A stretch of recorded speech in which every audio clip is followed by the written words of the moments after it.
നമസ്കാരം, എല്ലാവർക്കും പ്രവാസി മലയാളിയിലേക്ക് സ്വാഗതം. പ്രവാസി മലയാളിയും ഇന്ത്യയിലെ എണ്ണപ്പെട്ട കോടീശ്വരന്മാരിൽ ഒരാളും ലുലു ഗ്രൂപ്പ് ചെയർമാനുമായ MA യൂസഫ് അലി ഗൾഫ് നാടുകളിലും ഇന്ത്യയിലും നിരവധി സാമൂഹിക ജീവകാരുണ്യ പ്രവർത്തനങ്ങൾക്ക് വലിയ പിന്തുണയും സാമ്പത്തിക സഹായവും നൽകി വരുന്നയാളാണ്. ഇതുതന്നെയാണ് അദ്ദേഹം പ്രവാസികളുടെ മനസ്സിൽ ഇടം പിടിക്കാൻ കാരണമായതും. ഇപ്പോൾ ഭിന്നശേഷിക്കാർക്ക് കൈത്താങ്ങുമായി എത്തിയിരിക്കുകയാണ് അദ്ദേഹം. മജീഷ്യനും ജീവകാരുണ്യ പ്രവർത്തകനുമായ ഗോപിനാഥ് മുതുകാടിന്റെ ഭിന്നശേഷിക്കാർക്ക് ആശുപത്രി എന്ന പദ്ധതിയിലേക്ക് 1.5 കോടി രൂപ വാഗ്ദാനം ചെയ്തിരിക്കുകയാണ് MA യൂസഫ് അലി. എല്ലാ വർഷവും 1 കോടി രൂപ വീതം പദ്ധതിയിലേക്കായി എത്തുമെന്നും തന്റെ കാലശേഷവും ഇത് തുടരുമെന്നും അദ്ദേഹം ഉറപ്പു നൽകി. യൂസഫ് അലിയുടെ പ്രഖ്യാപനത്തെ കയ്യടികളോടെയാണ് പരിപാടിയിൽ പങ്കെടുത്തവർ സ്വീകരിച്ചത്.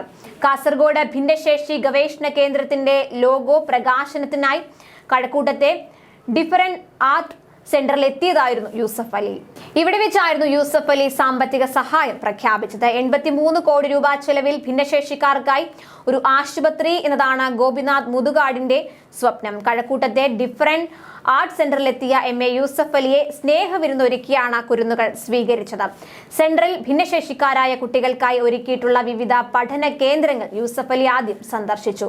കുട്ടികളുടെ ചിത്രരചനകൾ കാണാനെത്തിയപ്പോൾ അതിവേഗം തന്റെ ചിത്രം ക്യാൻവാസിൽ പകർത്തിയ ഫൈൻ ആർട്സ് കോളേജ് വിദ്യാർത്ഥി രാഹുലിനെ യൂസഫ് അലി അഭിനന്ദിച്ചു. സംഗീത പഠന കേന്ദ്രമായ ബീഥോവൻ ബംഗ്ലാവിൽ പാട്ടുകൾ പാടി എതിരേറ്റ കൊച്ചുകുട്ടികൾക്കിടയിൽ യൂസഫ് അലിയും ഇരുന്നു. പിന്നീട് സംഗീത ഉപകരണങ്ങൾ പഠിപ്പിക്കുന്ന കേന്ദ്രവും മാജിക് പഠിപ്പിക്കുന്ന കേന്ദ്രവും അടക്കം സന്ദർശിച്ചു. സംഘഗാനത്തോടെയാണ് സെന്ററിലെ 100-ലധികം വരുന്ന അമ്മമാർ യൂസഫ് അലിയെ എതിരേറ്റത്. അമ്മമാരുമായി സന്തോഷം പങ്കിട്ട് അല്പനേരം ചിലവഴിക്കുകയും ചെയ്തു.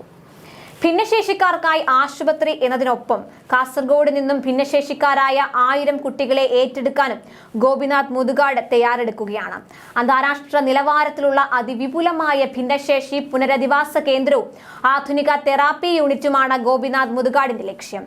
ഇതിനൊപ്പം ഗവേഷണ കേന്ദ്രവും കാസർഗോഡ് കാഞ്ഞങ്ങാട് ആരംഭിക്കാനിരിക്കുന്ന കേന്ദ്രത്തിലുണ്ടാകും. മലബാർ മേഖലയിലെ നിരവധി കുട്ടികൾക്ക് ആശ്രയമാവുന്ന തരത്തിലാണ് സെന്റർ നിർമ്മിക്കുന്നത്.